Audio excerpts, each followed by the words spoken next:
Pressing Q cuts the clip and moves it backwards. If we have a break here, you'll see it will move only to the break. You can see something similar moving forward with the W key. Note that this technique cuts through all layers of video and audio.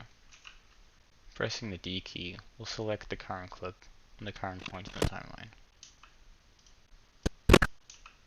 Pressing the T key, you're able to drag and create a text box.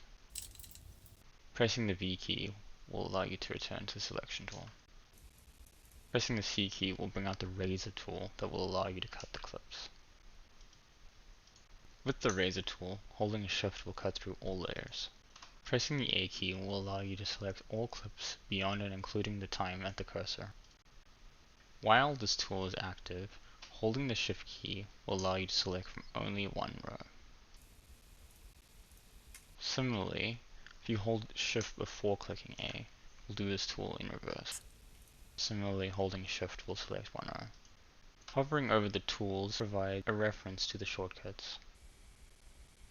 In the case where there is an arrow, holding the left click will show the others. With an item selected, you can press the delete key to remove the clip, and any linked clips. As an alternative, holding the shift key while pressing delete will move all clips forward. Pressing the backtick button, we're able to view the current window maximized. Pressing the backtick button again restores the size. This can be done on any window.